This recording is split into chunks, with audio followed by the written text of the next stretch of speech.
This is the move that we ran for Qure Skincare in 2024. And we're running it back in 2025 because it's so powerful. Last year, we saw an 85% month-over-month growth in emails alone. And this was before BFCM, with VIP campaigns alone driving more than half of October's campaign revenue. You're not going to want to miss this. Now, founders, I know you don't need tips. You need moves they can implement right away. So in a few minutes, I'll show you the exact pre-BFCM VIP play that we ran for Qure that moved revenue so significantly that completely changed the way that we think about pre-BFCM strategies. This was an 85% month-over-month leap before Black Friday even started, just by letting the best buyers skip the line. Now, quick context on Qure, just so you know that this isn't a coupon or discount level play. Qure is a skincare company, a direct-to-consumer skincare company building at-home clinic-level treatments. Think like FDA-cleared LED face masks and a microinfusion system designed to deliver outcomes that usually people pay in clinic for. They've been covered in Time and other outlets, and their flagship LED mask has been positioned as a customizable, results-based, results-driven device. So that's the bar at which we're playing, right? Serious products, serious buyers, pretty expensive stuff as well. Now, Qure didn't ask for an early access sale, but we saw the opening. November was a inbox war. Last year, this year, and every other November, to say the least. But Qure's buyers, the best buyers that they have, were decisive. They're decisive. They're purchasing what is essentially considered a clinic-grade product, and they certainly value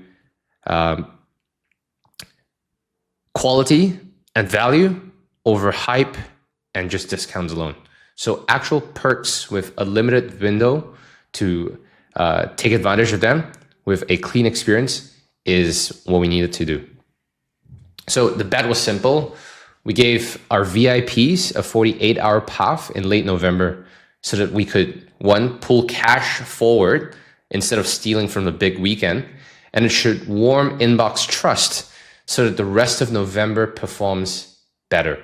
Now, if we did this right, it should warm up the list. We should see a strong capture and a high click-through rate without tripping spam defenses or fatiguing the list come November. So to test it properly, we stood up a single-purpose capture stack, defined tight VIP criteria, recent buyers, high OV, high engagement, and then ran a 4-touch sequence. Invite, code drop, non-opener retargeting, and last chance. Now, we layered hard suppressions to protect deliverability because we knew that we were going hard on volume, so we had to protect our downsides. And we rolled these VIPs into November with momentum and not guesswork. Most brands treat VIPs like prospects, and that's not it. That's not right.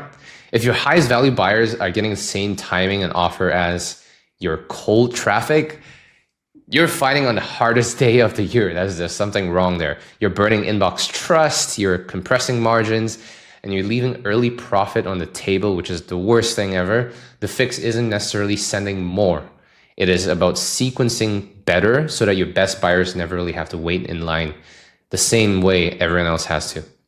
So the idea is to let your best buyers cut the queue. So with Qure on 23rd October, we switched on VIP acquisition across the site, pop-ups to join the early access list, a thank you flow to that told them to watch for their code, an invite first campaign to build the list. October 30th is VIP day 1. Now we open up early access sale with these specific BFCM Black Friday bundles. October 31st, VIP early access day 2. We're resending this to non-openers and people who have clicked but have not purchased. And then we ran a last chance email and SMS campaign to close the window. November 1st, we switched to the public month-long store-wide sale and carry segments forward. So we're essentially pulling cash forward to build momentum. And many still convert again, even after purchasing on the VIP level excess sale. When the public offer hits, they're still making purchases. Crucially, this warms engaged cohorts and helps inbox placement going into BFCM. Inbox trust is really the multiplier here for every other play. And it's so important that it is the foundation upon everything else is built. Win this in late November, in late October. That's how you know that this isn't edited.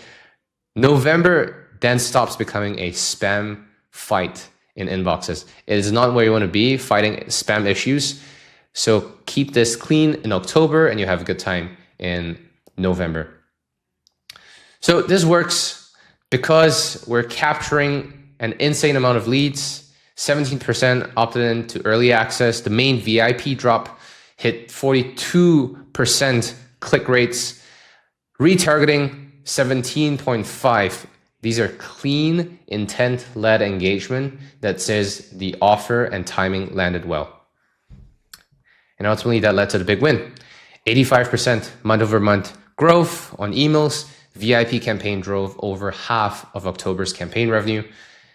And these are the moves you can copy immediately. Define your VIPs now. Target buyers who have bought recently, buy often, and spend the most. Typically, a good rule of thumb would be if you've spent more than twice in the last 90 days, they've made at least 2 orders, and they're top 20% by spend in terms of segments. A single purpose opt-in. Run one capture message across site, checkout, post-purchase with real VIP perks and a thank you flow that sets drop timing. Timebox a 48-hour VIP window run on October 30th to 31st. This still applies this year. Day 1, drop your code. Day 2, to retarget non-openers, people who have clicked and have not purchased, and leading into a last chance campaign, and then rolling into November. Now, sequence for the inevitability. That is such a hard word. Now, 4 touches only, right? So you start with an invite, code drop, non-opener, retarget, last chance, no fillers. These are all purpose-driven. It is an inevitable outcome for your prospects to buy, and this is what you want to design your emails around. Mail engaged cohorts, suppress chronic non-openers, ramp up gradually before BFCM, and monitor the negative engagement metrics like complaints, spams, bounces in every single send that you put out. That's how you guard deliverability. And channel discipline is a final piece here. If they've clicked on an email, skip the SMS, use targeted nudges, make sure that you're saving cost, but also most importantly, avoiding fatigue. Less best practices here, more best outcomes isn't just a trick. It's not a tactic. It is an operating move, a sequence of systems that we build weeks in advance. Now, when you ship this in October, you bank in early profits, but November is going to thank you just as much.